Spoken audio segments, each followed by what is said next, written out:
Sir जैसा कि आपको पता है कि विधानसभा चुनाव काफी नजदीक है, तो इसको लेके आप क्या सोचते हैं? बिहार में बीजेपी की कैसी तैयारी है इस बार के विधानसभा चुनाव की?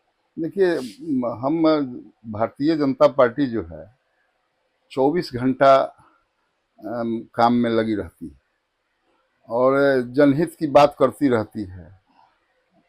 तो हमारी तैयारी तो 24 घंटा हम लोग प्रिपेयर्ड रहते हैं जी जी। कि किसी समय तैयार हैं हम देश के लिए, क्योंकि राष्ट्रवादी विचारधारा के हम लोग हैं जी जी। और इसी के लिए हम लोगों की उत्पत्ति हुई है पार्टी का। आज़ाद भारत में हुआ है बिल्कुल। देश हित के लिए। हम्म। तो हम लोग 24 घंटा इस देश के नव निर्माण में, राज्य के नव निर्माण की हम्म। चिंता में काम करते रहते हैं। ठीक है।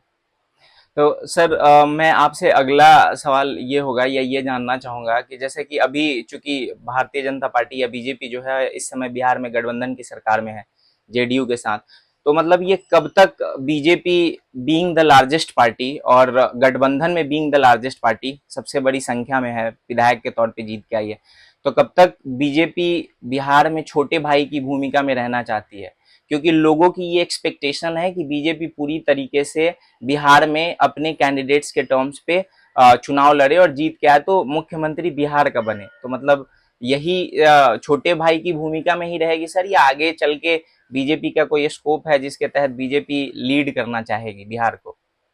नहीं, ऐसा है कि चूंकि गठबंधन धर्म का हम लोग पालन करना जानते हैं, जी जी।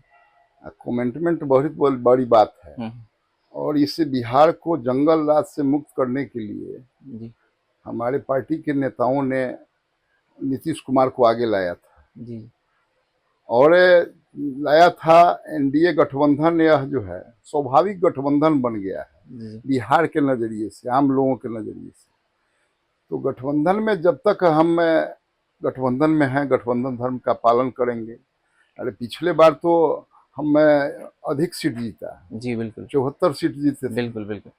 हमारे मित्र दल 43 सीट पे थे, लेकिन फिर भी चूंकि गठबंधन धर्म का पालन करना है, हम लोग सत्ता के लिए राजनीति नहीं करते हैं। सत्ता तो मेरा साधन है, साध्य है इस भारत माँ को परम वैभव पे ले जाना। बिल्कुल।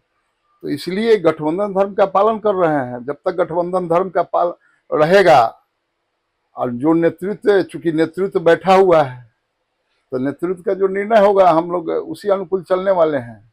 ठीक है। मेरा जो अगला सवाल है सर वो आपसे, चूंकि विधानसभा चुनाव होने वाला है और इस बार आप भाजपा के प्रत्याशी होंगे, तो आपके विधानसभा क्षेत्र में आपको ऐसी कौन कौन सी मुख्य मुद्दे लगते हैं जो जिस पे आप काम करना चाहेंगे अगर इस बार जनता आपको मौका देती है तो?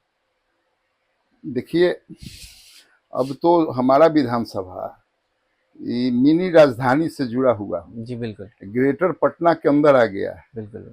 ग्रेटर पटना का आउट रिंग रोड जो है, जी। जो बिद्दुपुर पुल होते हुए दिघवाड़ा, हम्म। ये जो है यह ग्रेटर पटना के अंदर है, राजधानी से जुड़े हम लोग हैं। जी यहाँ सबसे बड़ी चीज़ है, हम रोड के मामले में रिच हैं, रोड के मामले में रिच हैं। हमारे क्षेत्र में हम बहुत भाग्यशाली हैं कि हमारे क्षेत्र में जो है दो ऐतिहासिक धर्मस्थली है। जी बिल्कुल। एक एक जहां अभी बाबा, हम बैठे हुए हाँ, हैं। एक जहाँ बैठे हुए हैं हम्म। जगत जननी माँ बैठी हुई है बिल्कुल। यहाँ, और दूसरे छोर पे, एक छोर पे इधर माँ बैठी हुई है, दूसरे छोर पर बाबा हरिहर नाथ। जी तो यहाँ तो यह ऐसी पुण्य भूमि है कि ये जानवर को भी याद करने पर भगवान अवतरित हुआ। बिल्कुल। भगवान को पुकारा है तो आ गए हैं भगवान। यह ऐसी पुण्य भूमि है। इसलिए यहाँ जो है मिला जुला के हम अपने आप में इस क्षेत्र के, हम चाहेंगे जी कि आने वाले दिन में मेरा क्षेत्र पर्यटक क्षेत्र घोषित हो, बिल्कुल। चूंकि उसके लिए हम सक्षम हैं। बिल्कुल। तो पर्यटक क्षेत्र घोषित होगा, हम्म। और पर्यटक क्षेत्र जब घोषित करेंगे तो दुनिया के लोग मेरे यहाँ ऑब्वियस आएंगे, बात है। आएंगे जाएंगे, करेक्ट। तो स्वतः जो है विकास उससे जुड़ जाएगा। बिल्कुल। तो प्रमुख बात यहाँ पर्यटक क्षेत्र घोषित करना यह आवश्यक है।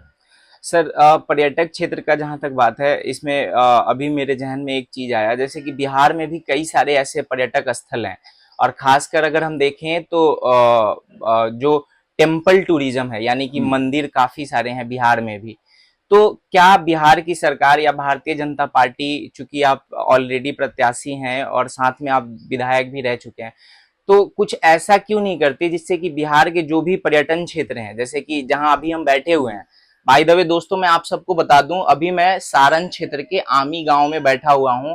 यहाँ पे माँ जगदम्बिका का मंदिर है और ये शक्ति पीठ है, अंबिका भवानी के नाम से जाना जाता है। तो मैं आप सब से भी आग्रह करूंगा कि जब भी आप बिहार आइए तो यहाँ अवश्य आइए, आपको माँ जगदम्बिका के दर्शन करने चाहिए और दर्शन के लिए जब भी आपको मौका मिले तो आप एक बार आइए। और ऐसे और भी कई सारे स्थान है सर, जैसे कि थावे वाली माँ है, फिर अगर हम सीमांचल क्षेत्र में चले जाएं तो वहां माँ सीता की जो जन्मस्थली है। तो इन सारे को क्या एक तौर पे टूरिज्म से जोड़ के और जितनी भी ये सारी मंदिरें हैं इसको एक तरीके से अगर हम जोड़ देते हैं तो इसको और ज्यादा बेहतर तरीके से डेवलप करने का कोई प्लान है सर इसको हम लेके?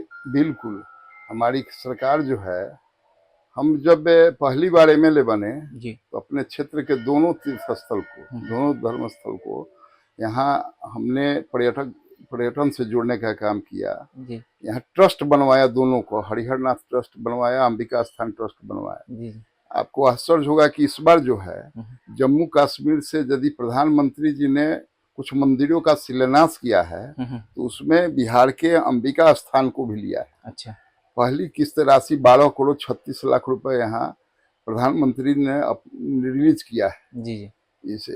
तो हम लोगों का प्रयास है, और उतना ही नहीं, शक्ति सर्किट, जी जी हमारी सरकार बनी तो शक्ति सर्किट बनी, रामायण सर्किट बनी। तो हम लोग लगे हुए हैं, हमारी पार्टी लगी हुई है कि साहब इन सभी स्थलों को पर्यटक क्षेत्र घोषित किया जाए, बिहार में टूरिस्ट को आमंत्रित किया जाए, बुलाया जाए, बिहार दर्शन कराया जाए। जी बिल्कुल हमारी सरकार की नीति भी है। सर। अगर आपने शक्ति क्षेत्र और रामायण क्षेत्र के बारे में बोला, तो इसको अगर आप थोड़ा एक्सप्लेन करना चाहें कि मतलब इसमें कौन कौन से स्थल हैं, कौन कौन से मंदिर हैं जिनको आप जोड़ने का प्लान है सरकार का? हाँ, जैसे यहाँ से हरिहरनाथ से शुरू हो, जी हरिहरनाथ के बाद यहाँ अंबिका स्थान, महेंद्रनाथ, जी और फिर थावे वाली माता। ओके इसी प्रकार से उधर फिर चले जाइए सीतामढ़ी से जोड़ते हुए ये पूरा का पूरा जोन जो है, यह चंपारण और सारण चंपारण दोनों जो है पर्यटक क्षेत्र घोषित करने का प्लान है सरकार का।